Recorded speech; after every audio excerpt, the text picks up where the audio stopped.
बंधु माने आजिर एही कार्यक्रम को आपण मानक स्वागत। आजिर एही कार्यक्रमटी मीन राशि व्यक्ति विशेष मानक पई बहुत गुरुत्वपूर्ण अटे, बहुत ही खास अटे। कारण एही कार्तिक पूर्णिमा ठारू आपणक जीवन रे किछि बड़ हेबाकू जाउछि, किछि विशेष घटना घटिबाकू जाउछि।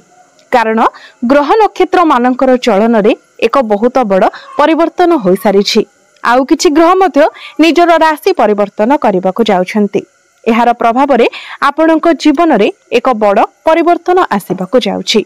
बंधु माने आपणक जीवन रे कोन सब परिवर्तन हेबाकू जाउछि से विषय रे जानिबा पई आपण माने भिडियोटी को स्किप न करी शेष पर्यंत निश्चय देखंतु एवं भिडियोटी को लाइक करी चैनल को सब्सक्राइब कर दियंतु। कमेंट बॉक्स रे भक्ति एवं श्रद्धार सहित जय श्री जगन्नाथ जय मां लक्ष्मी निश्चय लिखंतु। तो बंधु माने आसंतु आरंभ करिबा आजिरो एही कार्यक्रम को, जहां आपणकर जन्म राशि तथा चंद्र राशि उपरे आधारित अटे। बंधु माने आपणक पई सबुठारु बड़ कथा हेउछि आपणक राशिर अधिपति देवगुरु बृहस्पति दीर्घ 12 वर्ष परे आपणक कुंडलीर पंचम भावरे गोचर करूछंती एवं पंचम भावरे गुरु उच्चस्थ होई सारिछंती, जहा फଳରେ आपणक जीवन रे किछि बड़ हेबा पई जाउछि। तेबे बंधु माने शनि जेहेतु आपणकर प्रथम भावरे गोचर करूछंती तो आपणकर जॉइंट पेन, बैक पेन, पादरे जंत्रणा एभଳି किछि समस्या देखा देई पारे। किंतु गुरु जेहेतु आपणकर पंचम भावरे उच्चस्थ अछंती एवं गुरुंकर नवम दृष्टि प्रथम भाव उपरे रहुछि, तेणु इम्यूनिटी सिस्टम आपणकर स्ट्रांग रहिबो। तेणु पूर्वर आपणकर जहा सबु स्वास्थ्य जनित समस्या थिला से सब आपणकर दूर होई जिवो। पूर्वर आपणकर स्टोमक रिलेटेड प्रॉब्लम थिला, एलर्जी इन्फेक्शन भली किछि समस्या देखा जाउथिला, स्किन रिलेटेड प्रॉब्लम आपणकर देखा देउथिला, किंतु वर्तमान एही सब समस्या आपणकर दूर होई जिवो। केवल जदि आपण अधिक शारीरिक परिश्रम करूछंती, जिम जाउछंती तो आपणकर पादरे, अंटारे, बेकरे आपण टिके जंत्रणा अनुभव करि पारंती, नचेत स्वास्थ्य आपणकर बहुत भलो रहिबो। शिक्षा क्षेत्र कथा जदि कहिबा तो कुंडलीर पंचम भावटी होइथाय शिक्षार भाव। आपणकर पंचम भावर अधिपति हेउछंती चंद्रमा, जे कि प्रति 2 दिन रे निजर राशि परिवर्तन करिथांती। किंतु बुध एवं मंगल आपणकर त्रिकोण रे अछंती एवं सबुठार बड़ कथा हेउची ज्ञानर कारक ग्रह देवगुरु बृहस्पति आपणकर पंचम भावरे गोचर करूछंती। तो शिक्षा क्षेत्र आपणक पई बहुत भलो रहिबो। एही कार्तिक पूर्णिमा परे जदि आपण पाठ पढ़ा को नै किछि डिसिजन नेबा पई चाहुछंती तो आपण सेथिरे सक्सेस हेबे। आपणकर जदि किछि एग्जाम अछि, कॉम्पिटिटिव एग्जाम अछि, प्रतियोगितामूलक परीक्षा अछि, सरकारी परीक्षा अछि तो सेथिरे आपण उत्तीर्ण हेबे। एवं एही कार्तिक पूर्णिमा परे जदि आपण कोनोसी एडमिशन करंती, किछि फॉर्म फिलअप करंती तो सेथिरे मध्ये आपणको शुभ फल प्राप्ति हेबा। गुरुंकर दृष्टि जेहेतु नवम भाव उपरे रहुछि तो उच्च शिक्षा पाई मध्ये समय बहुत भलो रहिबो। जो विद्यार्थी माने उच्च शिक्षा करिबा पाई चाहुतिले सेमानक पाई सुजोग मिलिबो। एबे आसंतु जानिबा आपणकर प्रेम जीवन किपरि रहिबो एही पवित्र कार्तिक पूर्णिमा परे। तो बंधु माने कुंडलीर पंचम भावटी आपणकर शिक्षार भाव हेबा सहित पंचम भावटी मध्ये होइथाय आपणकर प्रेम जीवनर भाव। तो गुरु आपणकर पंचम भावरे गोचर करूछंती, तेणु प्रेम जीवन रे आपण सुधार देखिबाको पाइबे। पूर्वरु जदि आपणकर प्रेम जीवन रे किछि समस्या थिला, जदि आपणक मध्यरे मिसअंडरस्टैंडिंग होइथिला, मिसकम्युनिकेशन होइथिला, कोनोसी कारणरो आपणक मध्यरे जदि कथावार्ता बंद होई जायथिला तो पुणी थरे आपणक मध्यरे सब किछि ठीक होई जिवो। आपण परस्परंकर भूल बुझी पारिबे एवं आपणक मध्यरे पैचअप हेबार बहुत अधिक संभावना रहुछि। जदि आपणकर पार्टनर आपणको किछि एडवाइस देउछंती तो निश्चित भाबरे आपण ताको ग्रहण करंतु, कारण ताहा आपणक पई ही लाभप्रद साब्यस्त हेबो। एही कार्तिक पूर्णिमा परे आपणकर कनेक्शन स्ट्रांग हेबो, आपणक मध्यरे भलो पाइबा बढ़िबो, आपणकर प्रेम विवाहर रूप मध्य नै पारे। एहा व्यतीत आपण 2 जण मिसी केवाडे बुलिबाको मध्य जाय पारंती। वैवाहिक जीवन कथा जदि कहिबा तो कुंडलीर सप्तम भावटी होइथाय वैवाहिक जीवनर भाव, आपणक जीवन साथीर भाव। आपणकर सप्तम भावर अधिपति हेउछंती बुध। बुध आपणक कुंडलीर नवम भावरे गोचर करूछंती एवं बुधଙ୍କ सहित मंगल मध्य गोचर करुछंती। तो आपण आपणक जीवन साथी मध्य टिके जिद्दी स्वभाव देखि पारंती। जेहेतु आपणकर प्रथम भाव में शनि गोचर करुछंती तो आपणक मध्य मध्य जिद्दी स्वभाव रहिबो। तो उभयंक मध्य टिके जिद्दी स्वभाव देखा देबो।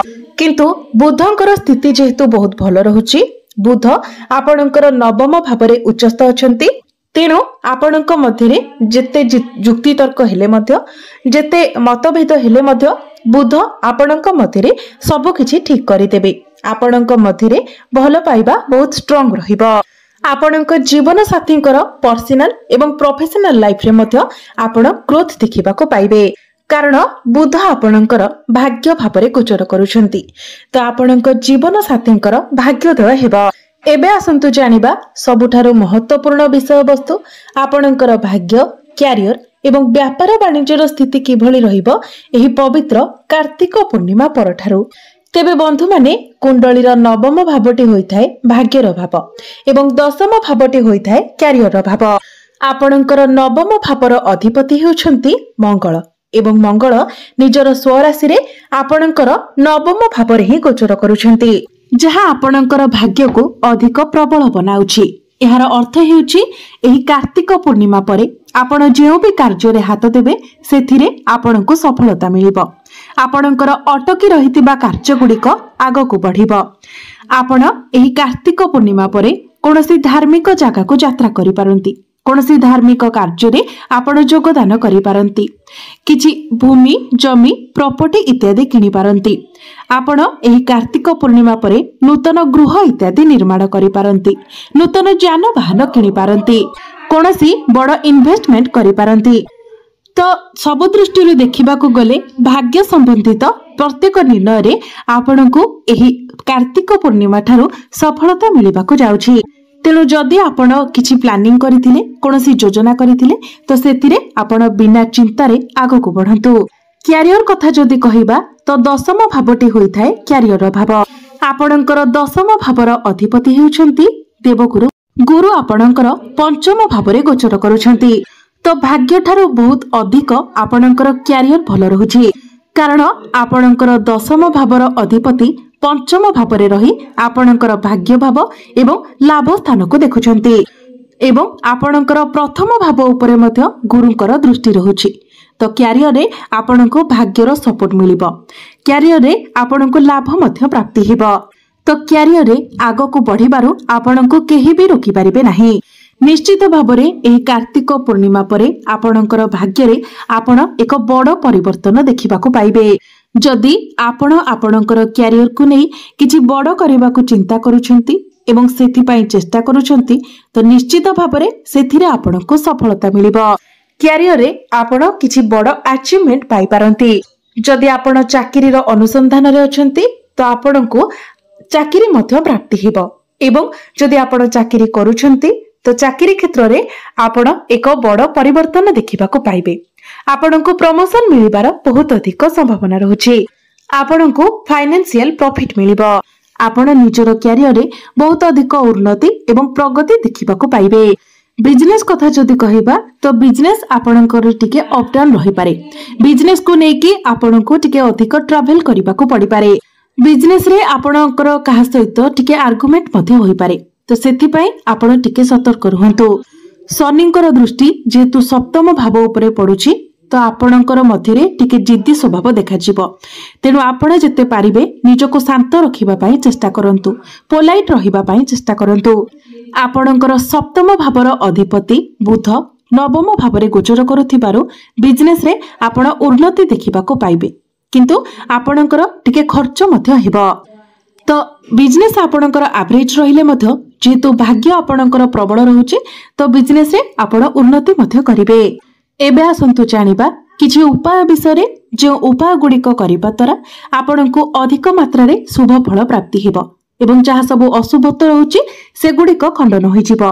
तो सेति पई आपण प्रत्येक दिन शनिंकर बीज मंत्र 108 थर जप करंतु। प्रत्येक दिन आपण हनुमान चालीसार पाठ करंतु। प्रत्येक दिन गुरुंकर बीज मंत्र 108 थर जप करंतु एवं प्रत्येक दिन आपण उदित सूर्य को तंबा पात्र रे जलार्घ्य अर्पण करंतु। निश्चित भाव में अशुभत्व गुड़िक खंडन होई आपणको अधिक मात्रा रे शुभ फल प्राप्ति हेबो। तो बंधु माने आपणकर जीवन मंगलमय हेउ, एहा ही ईश्वरंक निकटरे मोर प्रार्थना। धन्यवाद।